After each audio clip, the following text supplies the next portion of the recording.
What's up, everybody? Welcome back to the Charlie Hempseed podcast. I am your host, Charlie, and we are going to get right into a couple articles today. We've got quite a few good articles, good positive news about legalization, a couple articles about veterans, and even something about a new holiday coming up in just a few days. So let's hop right in.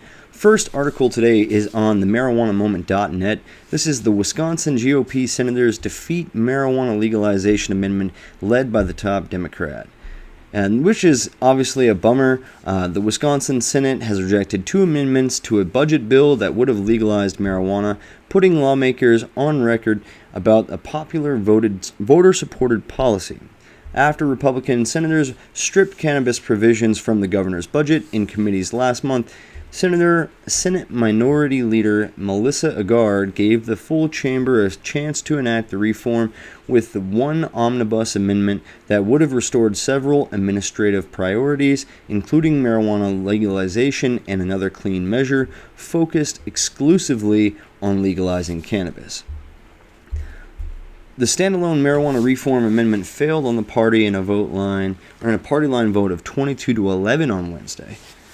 We know that Wisconsin is continuing to be more and more of an island to a prohibition in the Midwest, Agard told the Marijuana Moment in a phone interview on Wednesday.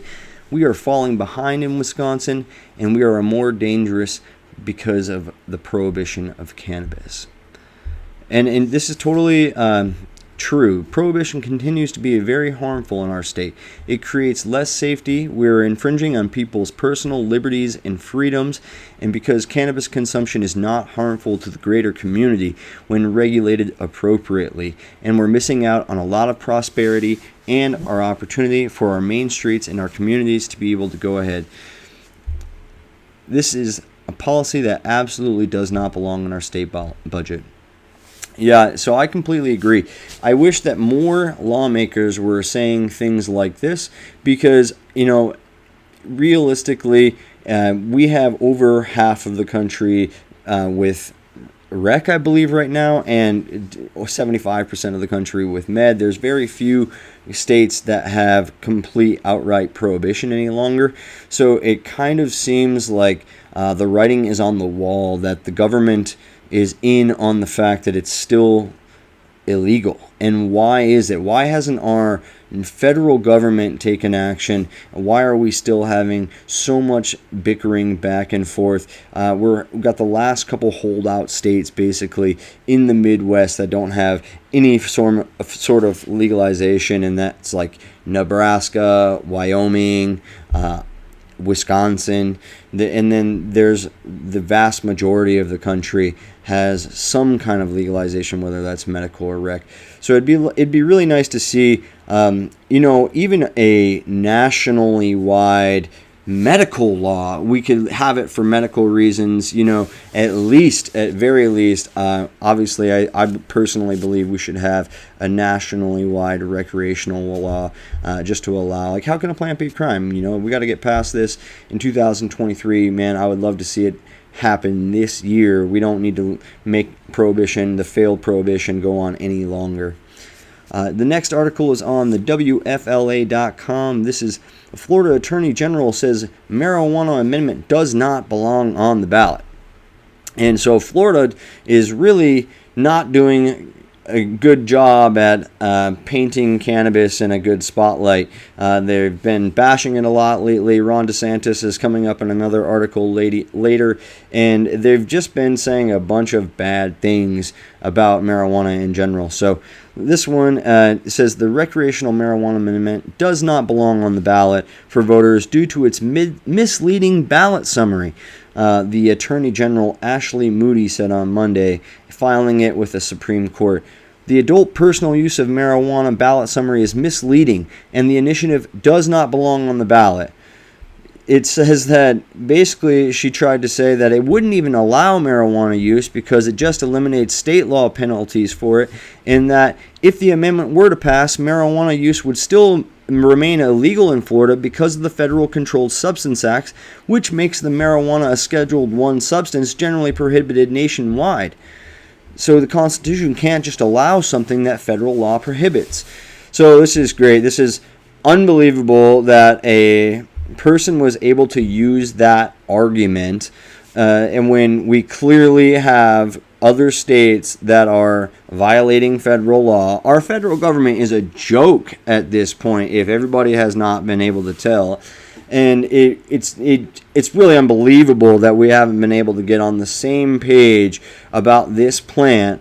Our government knows for a fact that this plant is safe, that it's safer for us to consume than alcohol, that it's not some kind of dangerous drug that belongs on Schedule 1. They have purposely dragged their feet on legalizing it, and you can mark my words on that. And it's just a shame that Florida is still trying to have a holdout on that. They do have a medical law, and from what I have understood, it's pretty crappy. And it's just like, man, how are you guys not able to look around and see the people at the top who claim that this is just some kind of dangerous devil thing, and then they connect it with fentanyl? It's just disgusting. This is completely different. Plant-based medicine is completely different than even prescription drugs or alcohol. And I can't believe that we still have states and attorney generals saying things like this. And that's pretty sad in Florida. The next one is on foxnews.com. Travis Kelce estimates up to 80% of the NFL players smoke weed. So this is a really cool article because it talks about how the NFL and the NBA and all the UFC, all these major Showtime things that are entertainment on a national scale, they have all changed their policies for marijuana use, not our federal government. So as the country has loosens its regulations for marijuana use, so too has the National Football League. The NFL's marijuana policy was adjusted in 2021 that nixed suspensions for a positive test. It also changed the amount of testing that can occur to just once a year during a 2-week window at the start of a training camp. Because players now know the timing of the test, it's a breeze to not even get in trouble, says Kansas City Chiefs star Travis Kelce. If you just stop in the middle of July, you're fine. A lot of guys stop a week before and they still pass because everybody's working out in the heat and sweating their tail off. Nobody's really getting hit for it anymore. With the policy change in the league and the higher legal availability throughout the country, Kelce estimated that anywhere between 50 and 80% of NFL players smoke weed. Kelce was hit hard with marijuana punishment while he was in college, served 1-year suspension at the University of Cincinnati after he tested positive on the test day before the 2010 Sugar Bowl. He said he was in New Orleans listening to Lil Wayne, and he wanted to smoke what he was smoking. He said, I'm sitting down there dead in the water, and I just wanted to get out of there. I was so embarrassed, I didn't want to look at anybody. And that's not, you shouldn't be embarrassed to smoke weed. You really shouldn't be. The fact that people shame people for smoking weed when they're overweight, when they are alcoholics, when they make terrible choices, they drink Red Bulls all day, just unbelievable how judgmental people can be about cannabis use in general. And if you're one of those people, man, you really should do something different. The next one here is Ukraine's president says legalizing medical marijuana can help people impacted by the trauma of war with Russia. And, congratulations to this guy. The president of Ukraine is calling for the legalization of medical marijuana to help Ukrainians cope with the trauma amid the ongoing war with Russia. President Volodymyr Zelensky said that all the world's best practices, all the most effective policies, all the solutions, no matter how difficult or unusual they may seem to us, must be applied in Ukraine so that Ukrainians, all of our citizens, do not have to endure pain, stress, trauma of war. In particular, we must finally fairly legalize cannabis-based medicines for all of those who need them with the appropriate scientific research and controlled Ukrainian production, he said. This is awesome. This is absolutely awesome. He's saying that basically he wants to try to normalize like a tincture or droplets as soon as possible. and that the circulation of cannabis plants for medical, industrial purposes, scientific technical activities to create the conditions for expanding the access of patients to the necessary treatment of cancer and post-traumatic stress disorder resulting from war. We understand that the negative consequences of war on the state of the mental health, and we understand that the number of people who will need the medical treatment as a result of this impact, and we understand that there's no time to wait. What an impactful statement right there. This also got some people in the United Nations a little riled up because they are condemning Canada and the United States for the legalization of marijuana, and they said that the concerns are a matter of serious concern for us, according to the social media post from the office's official account. It's worrisome that the several member states of the European Union are considering violating their drug control obligations. And the U.S. congressional lawmakers are also stepping up pressure on Biden administration to take steps to secure a release of the American citizen Mark Fogel, who's facing a 14-year sentence in Russia prison over the possession of medical cannabis that he obtained as a registered patient in Pennsylvania. Fogel, who is serving 14 years hard labor sentence for possession of medical marijuana used to treat his severe back injury, a charge very similar to that of the WNBA player Brittany Griner, who also served time in a Russian prison over possession of cannabis oil that she also lawfully obtained as a medical marijuana patient in Arizona. Rep. Guy Reschenthaler said in a press release on Tuesday, introducing a bill that would require State Department to explain why Fogel and other Americans detained abroad haven't been designated as wrongfully detained to escalate diplomatic efforts to free them. Because unlike Fogel, Griner was designated by the State Department as a wrongfully detained before being released as part of a prisoner and swap through the Biden administration as they negotiated it.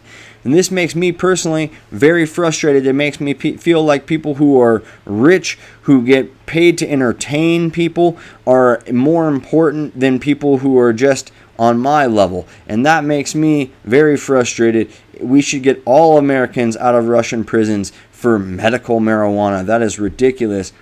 Russia, you know what I'm saying? Next one is Luxembourg Parliament votes to legalize marijuana possession and cultivation, making it the second EU country to end prohibition. And this is kind of a convoluted title here, and I'm going to get into the article here. About 2 years ago, the government first proposed ending cannabis prohibition. Members of the Chamber of Deputies passed the non-commercial legalization bill in a 38-22 vote on Wednesday. This makes Luxembourg the second country in the European Union to enact the reform, following Malta's vote to legalize in 2021.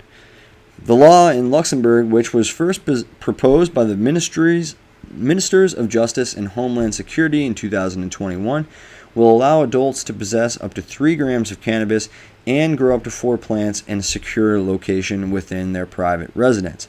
So this is crazy because 3 grams of cannabis is like 3 joints. To say that you could only go out with 3 joints is pretty unfortunate. To say that you're going to legalize a substance and then you're only going to allow people to go out with 3 joints on them is not fair. I mean, how could somebody go on a trip? How could somebody go vacationing for a week, or camping, with just 3 joints? Like, that's not fair. I don't think that qualifies as what you guys are touting to be legalization. Congratulations on allowing people to cultivate the home and have that excess of allowable amount. So that's awesome that you're going to allow them to have it at home. But it's kind of crazy because not only are you guys saying that it's possession 3 grams of marijuana could be of more than 3 grams of marijuana could be punishable by a prison system sentence of up to 6 months. Like, legalization is legalization, and it's like, that's what I feel like we're having a real hard time with in the United States and all the state levels. It's so frustrating because let's legalize. Hey, look, Charlie Hempseed for president. Write my name in on the ballot because this is what my whole spiel on it. Cannabis has now been legalized for all use, period. We don't need to make a bunch of convoluted lines. We don't need to make plant maximums, allowable maximums on possession limits, like none of that. Cannabis has been legalized for all purposes, period. It's been legalized. We don't need to make a bunch of convoluted laws. I hope somebody agrees with me on that. Next article. This is cool for me as a veteran. VA doctors could recommend medical marijuana to veterans in legal states under a bill approved by the Senate committee. So this is a really fun article. It is talking about a bill that is basically being pushed in. The measure would simply says in states that have a medical cannabis program that a veteran's doctor can talk to their veteran patient about the pros and cons of medical cannabis and fill out related paperwork should a veteran decide to participate in a state program which such paperwork is required. The amendment would achieve the same policy outcome as a standalone bill that was refiled on the House side. Now, for any veterans that are listening to this, I personally have my medical marijuana card for chronic pain because I broke my collarbone. I have a plate in my collarbone with 12 pins and screws, and the way that it makes my muscle spasms go over my shoulder, it'll just never be the same. I also broke 2 ribs at that same time, and man, I'm getting older. It's just never going to be the same, unfortunately. And that would, so if you're a veteran and you're listening to this and you're curious, if your doctor is not going to give you that information, you can easily go onto your va.gov and print out all of your information from your doctor visits, and you can take that to an independent doctor who, like in my state, they run the clinics, and I could bring that information to the clinic and I can talk to them about my x-rays, and they can obviously see my scar. And then I was approved for my medical marijuana card, so I am a medical marijuana patient.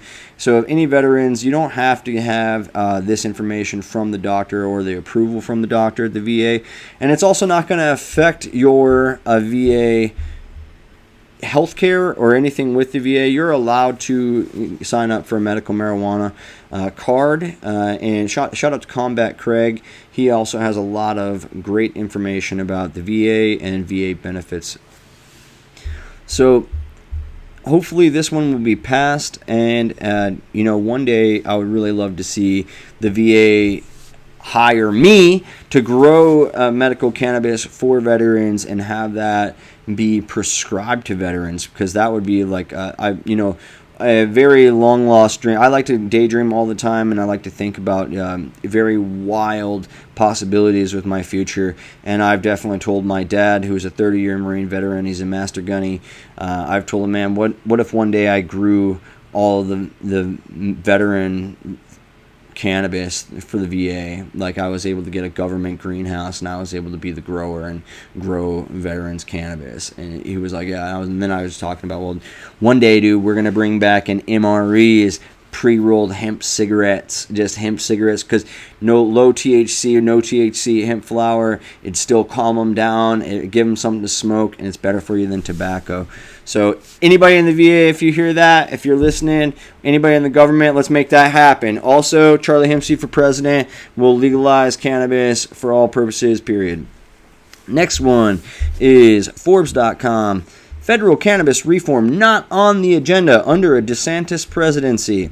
So Florida Governor Ron Desantes on the campaign trail amidst his run for president in 2024 told an audience in Augusta, South Carolina, he would not decriminalize cannabis at the federal level if elected to the White House.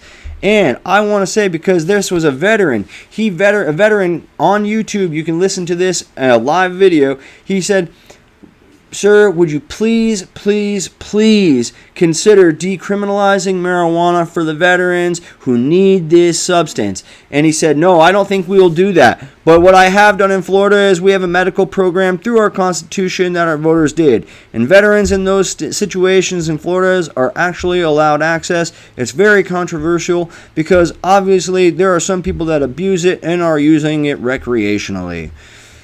from what I understand, Florida's medical marijuana program is garbage. There are a lot of people, basically it's a pay-to-play system, and it's a rec program under the guise of a medical program, and this is the exact problem. Even like here in the state of South Dakota, there are lawmakers who have no understanding because they don't use cannabis, they don't grow cannabis, they don't have any idea of what it takes to make like an edible or what it takes to go into concentrate, or even they want to say we limited this concentrate. It's like I know a homie that broke his spine in like 9 spots. He slipped and fell on the ice, and he has to use, they had a fentanyl pump under his heart for 20 years, and he just weaned himself off of that to use medical cannabis only, but it's extremely high priced. We should not have all these lawmakers making laws for possession limits for I am, everybody who follows my content, I'm one of the top content producers for medical marijuana in the state of South Dakota, and I'm paranoid. It scares me all the time. I follow the law. I have only 2 plants in my tent, and it still scares me to make this content because these people are thugs. The cops here are thugs. They're basically robbing people and cutting their plants down, and it's like, how are you going to limit me to having 2 plants? Like and they're going to say that I don't need it, or that I'm a recreational poser when I have 12 screws in my shoulder. And it's like, man, these people will never understand. They wouldn't. And just as of July 1st here in South Dakota, they're going to approve like another list of things. PTSD is one of them, but still we're very, very limited on what is a condition that is approved through the medical marijuana program. That my bipolar condition that I get my health care through the VA through, they do not honor that as a medical condition here in the state of South Dakota, and that makes me furious because it doesn't matter, because again, I broke my collarbone, I have a plate, 12 screws, chronic pain, and it's never going to go away. Unfortunately, unfortunate for me, because I'm going to have to deal with this for the rest of my life. It's also unfortunate for me that I have to deal with state and federal lawmakers that are thugs and bullies who they look at it and they don't like it, and in either that or they're getting huge, intense payoffs by the pharmaceutical industry, by Bayer Monsanto. Here in this state alone, we are one of the top agricultural producing states in the country. We have corn, soybean, and wheat crops in the vast majority of the state, and sunflowers is a huge one here. And where do you think those seeds come from? Oh yeah. So who do you think's paying Kristi Noem to keep this shit illegal? Maybe I'm a conspiracy theorist. Like, comment, and subscribe what you guys think about that below, because I believe that goes so far up. And man, I'll probably say it every time. What is going on with our federal government? You guys know for a fact that it does not belong on Schedule 1. You know for a fact. Could you at least legalize it medically? Could you at least do that? I mean, if you guys want to play the rec game, it's like, damn, can we not look at prohibition of alcohol? I'm not asking for any other substance to be legalized. You could even put alcohol back on the list of prohibition for all I care. Legalize plants, that's it. So, on the end of that rant, we have a really fun holiday coming up in just a few days. That is the 7/10 holiday. So this is on the mjbizdaily.com. 7/10 is the other marijuana holiday boosting retail sales. Step aside 420, there's another unofficial marijuana-related holiday that retailers can take advantage of. 7/10, or Dab Day, is dedicated to the cannabis users who prefer concentrates such as live resins, shatter, or hash rosins, to name a few. The name of the unofficial holiday, which falls on Sunday this year, comes from the word oil turned upside down, forming the numbers 710. According to the Seattle-based intelligence platform Headset, concentrate sales increased by 67.4% on July 10, 2021, while rosin sales increased by 213% versus the preceding 4 Saturdays. 7/10 tends to be the third biggest sales period of the year, particularly as awareness around the day and interest in the concentrate category grows, Stephen Jung said, Chief Operating Officer of the San Francisco-based vape pod maker PAX. This is especially true in more established markets like California. 420 and Cyber Week tied to the Thanksgiving holiday are the retrospective first and second biggest sales period of the year, according to Jung. Many retailers across the cannabis sector are running promotions for 7/10, including C3 Industries at Ann Arbor, Michigan-based multi-state vertically integrated cannabis company. It's a holiday that I think every cannabis retailer needs to take advantage of, said Jason Birkenstock, Vice President of the Retail for C3 Industries. The folks that we look at as a competition are absolutely participating. While not nearly as many cannabis users celebrate 7/10 as they do 420, it still offers a good opportunity for retailers to run promotions, provide consumer education, and sell more concentrates. It's not as aggressive as the spikes we see on 420, but definitely we see a nice uptick and a nice increase in sales on July 10.